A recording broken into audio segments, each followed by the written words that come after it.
Good evening, everyone.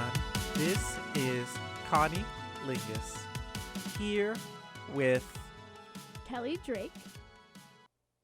not Peter. He's dead, I guess. Here for another edition of 89.1, aka WNYU's very own. Category is Dragcast Interview Stravaganza. Sure, I did that before. This week we spoke with the wonderful Shuga Cain. Here is the interview. Enjoy. Enjoy. Our guest today is a singer, actor, and drag queen, well known by the New York City drag fans. You've seen her performing across the city, now the country. She recently debuted her solo show, Sweet Dreams, at the Laurie Beachman Theater. I am happy to welcome the wonderful Shuga Cain. How are you? I'm great. How are you? Thanks for having me. You've talked in the past about how you come from a background of musical theater. What made you get into theater initially?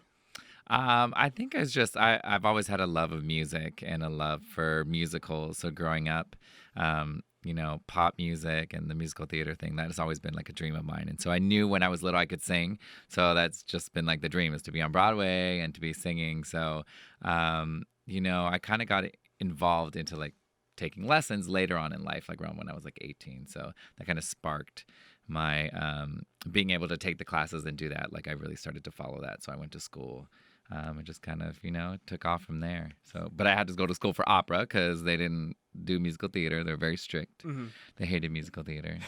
I fought with my teacher for like 2 years because I wanted to sing musical theater, but I had to sing like Schubert and all this crazy, beautiful art songs that at the time I hated.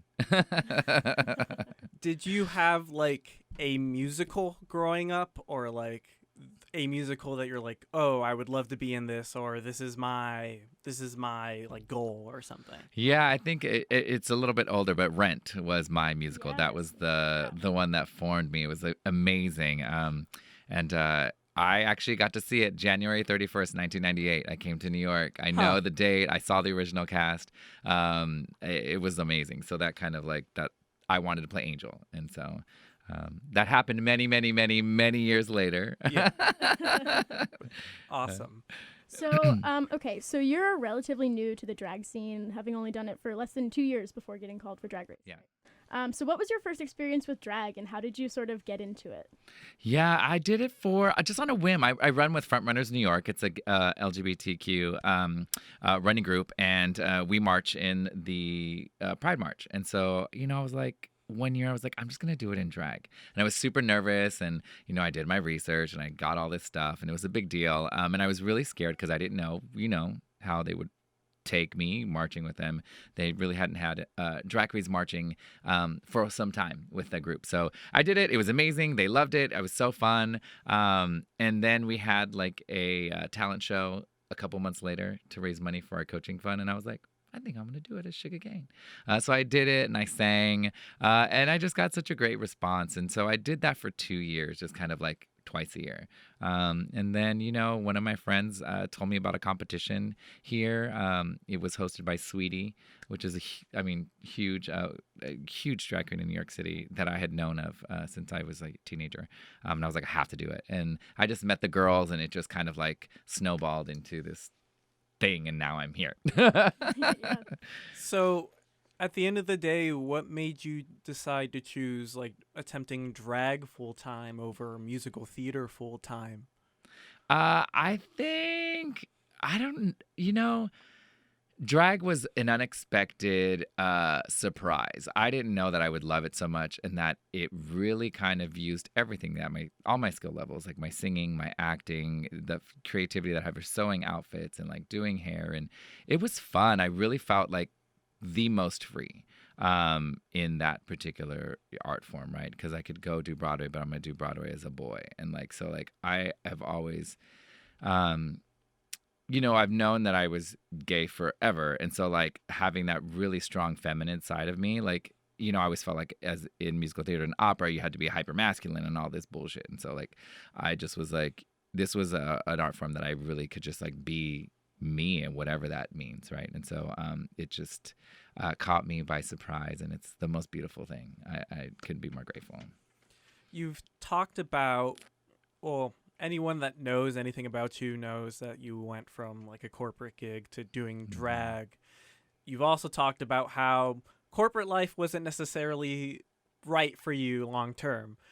But would you say that there's anything that you took from your time doing corporate that's proven beneficial to your time as a drag queen? Oh, almost everything. I mean, the corporate world it's all business centered. So like, and I was a producer for media. So like being able to manage projects and people and thinking with a business mindset, contracts, all these things that, dealing with different personalities, having to work with like really high profile, like people in the corporate world or, being able to do all these crazy different things. Like as a drag queen, you need it. Like, I feel like I'm so much more at an advantage because I'm a business. So I have to operate as one and think of myself as, this little small business. So it's helped me out in so many ways.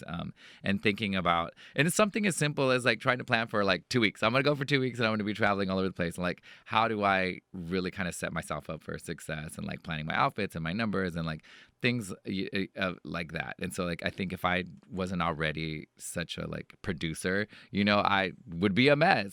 So I do a lot of stuff on my own. So that's I think the detriment to that because like I'm like, oh, I'll just do everything alone. But yeah. So when it comes to Drag Race and just the drag scene in general, proper Native American representation seems to be really few and far between. So when you incorporate that into your drag, do you feel any pressure from your culture to kind of make sure you're not getting it wrong or showcase it properly or enough? Absolutely. I think when it came down to for that particular runway, I had seen it was a fringe runway, and I had seen this gorgeous photo of this woman in this Native American fringe. It was like so long, and I was like, oh my God, I have to do something that is inspired by my culture. And that's something that I wanted to do across the board with all my runways. And so first and foremost, I was like very clear that when I was building this particular thing with my designer, that we are not recreating actual like, it wasn't like an actual recreation of the Apache outfit or any outfit. It was something that was to be inspired, that we were trying to make fashion, but like still very respectful. And so for me, even when I was doing my interviews, and I remember being in the confessionals, I had to really think about how I was describing the outfit and what I was saying, because I never wanted to upset anyone. And I want to be very, very, careful about this representation. So I remember going back, I was like, no, that's not how I want to say this. Do you know what I mean? So, and even then I think I did get a response that someone had misunderstood and thinking that I had actually recreated an Apache look. And that was like, not the makeup inspired, yes, but everything else was kind of, just taken from the native background, but not, I wanted to be just very, very careful, because it's very important. Absolutely. Yeah. Yeah. And you've been very good about not having your portrayals of Native American culture be too cliche or stereotypical. But when you look at pop culture and you look at the drag scene, it's often been based so off of stereotype. I guess my question for you is, are there any Native American stereotypes that you find exceptionally harmful when you see like portrayed out in pop culture or drag?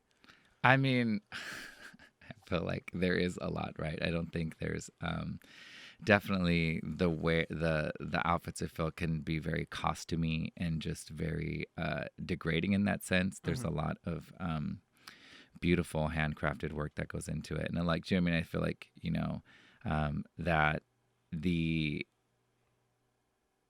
it's kind of, I mean, how do I say this? Again, I'm also being very careful in like how I'm choosing my language. Yeah. But I mean, like, yeah. And I think from my particular standpoint is about fashion but like being like fashion forward, but then also being very, true to what it could potentially be. So, without saying, you see that literally like Party City costumes, and like that to me is like absolutely terrible. Like, do you know what I mean? So, and then,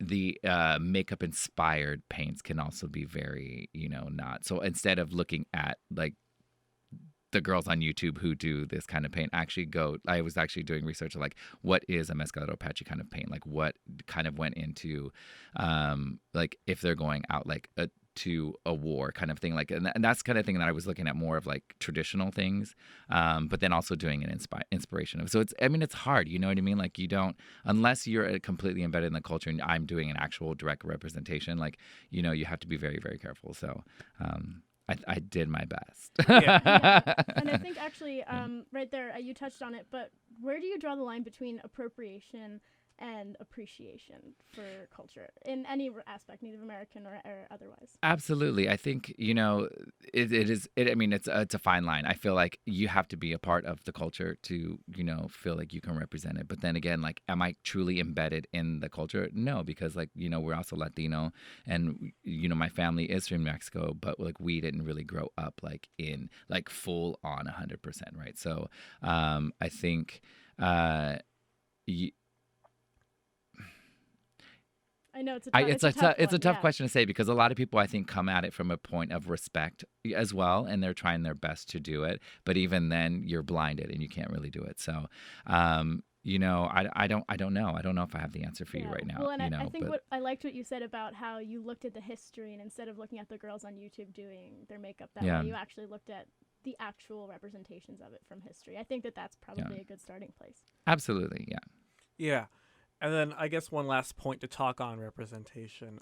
Your dress in the finale of Drag Race, which I grew up Cuban and Puerto Rican, so everyone knows the story of Juan Diego, at least where I'm from. So I thought that was really well done, and it, for those that don't know, the story of Juan Diego is like a traditionally like Catholic religious story. So being that you incorporated elements from a religious story, was there any fear when you were designing and the idea came to mind that people might be angry that you're doing a religious thing in context of drag? And did you end up getting pushback for it finally in the end? You know, it's an interesting question because when I had this idea, I wasn't fearful. It was something that I really, truly loved and wanting to do. I think there's so many layers, and I didn't realize there were so many layers to this. Obviously, like we grew up Catholic and being Latino, like the Virgin Mary was very prominent, and she was a very prominent a figure just in the house and saints and photos and things like that. So like I wasn't fearful. I just really I thought it was just a beautiful, beautiful concept. I feel like, you know, I took it like, like the mother of all, like the queen of all. Like I was like looking at all these different things, and I wanted to, it was just a gag. You know what I mean? I was like, to come out as Juan Diego, to like do that, and then to actually turn into her. Like I wanted to turn into her, you know? So I wasn't fearful. I think it was really, really beautiful. I think another layer of it too was kind of like an homage to my family.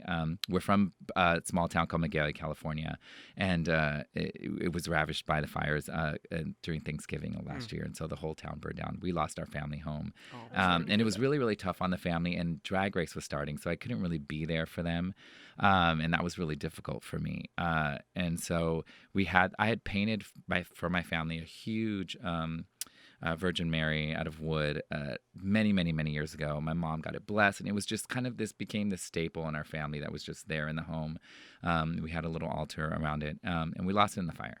And there's little things like that kind of like you realize later, oh my God, like that was kind of a part of our family for so long. And so this was kind of a way of me just, you know, not being there, in a way of me just expressing to my family and just like to the world, like, you know, this love and this beautiful, you know, imagery that was a part of our family for so long.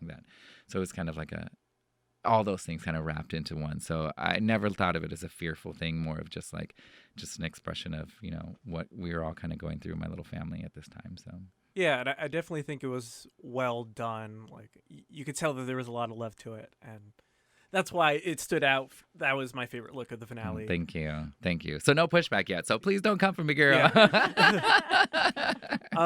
Though, to touch on one little thing that you brought up, you paint? You know, I do a lot of. I'm a jack of all trades, so it's something that I had done like many years ago, and I haven't done it in recently at all. but that was something I did for my family. So.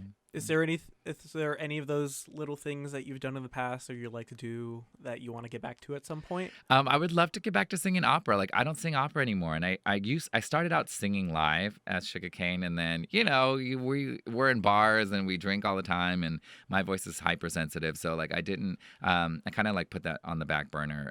But with my one woman show, I sang in that. Yep. And then so like I want to bring that operatic element back, so I'm kind of more concentrating on that right now.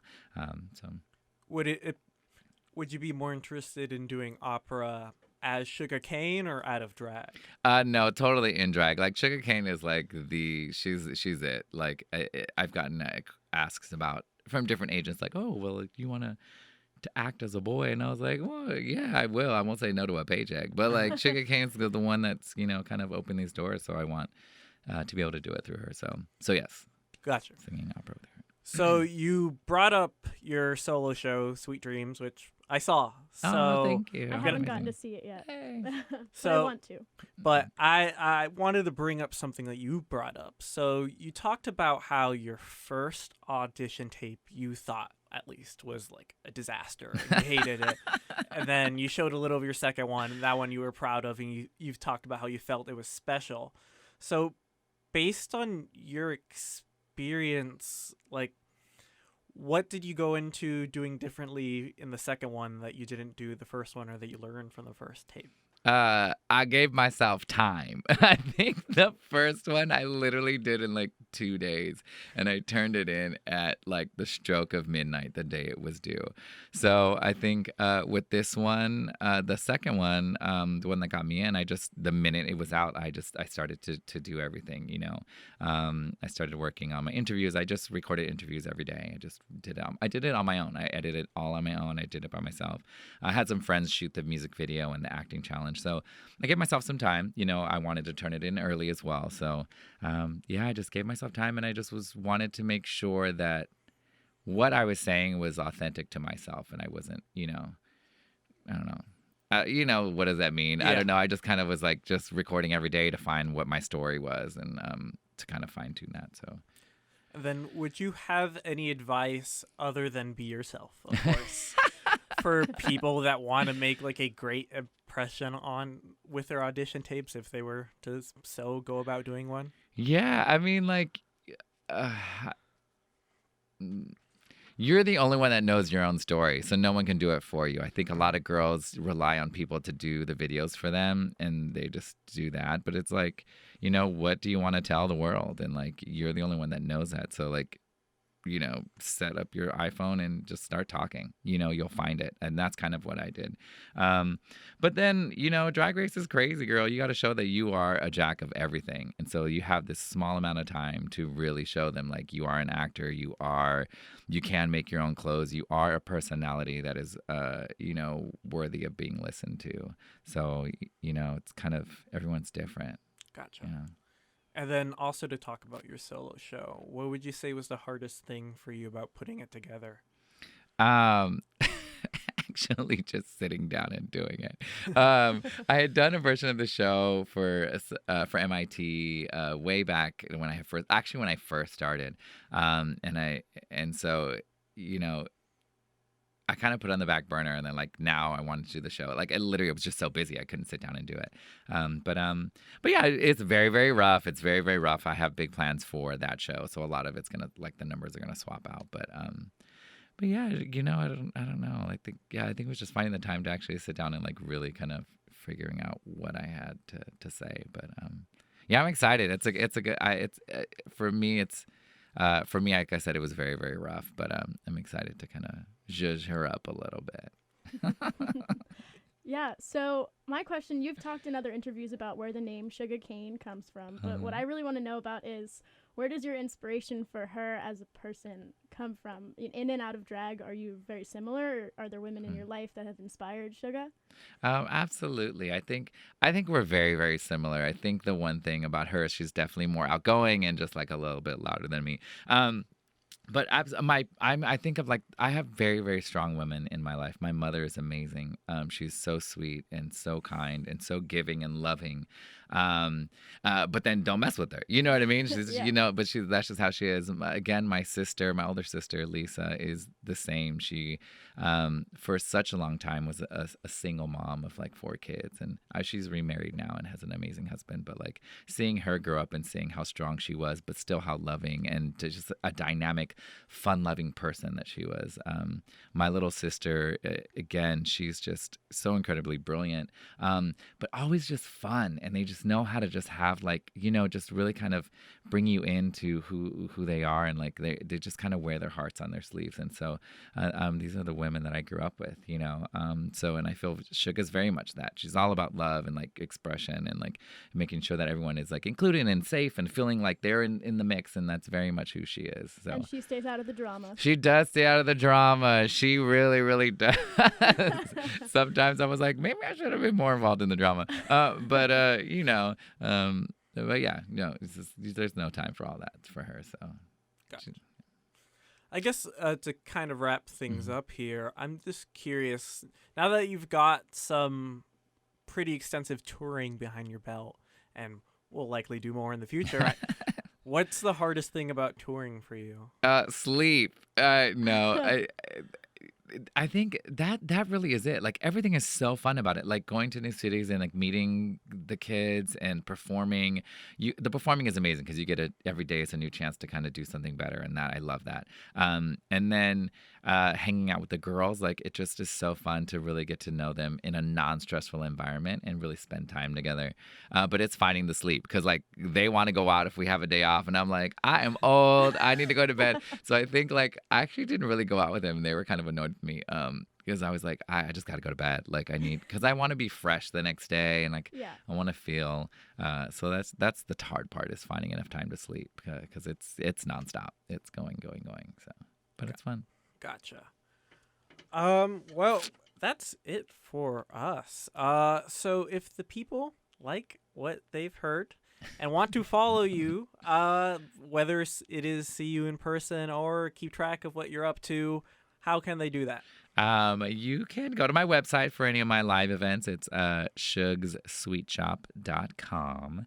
I'm also on social media at Miss Shuga Cain, so on Twitter, Facebook, and Instagram.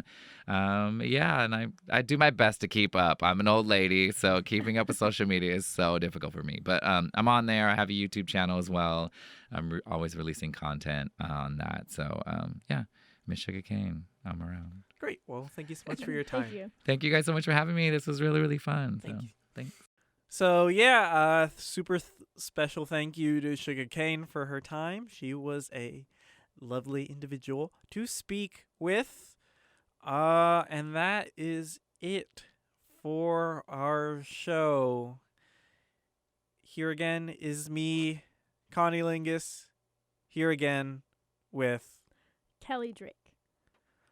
Also known as Not Peter. Not Peter this week.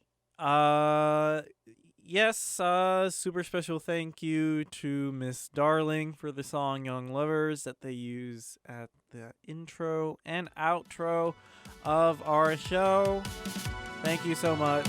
Have a lovely night.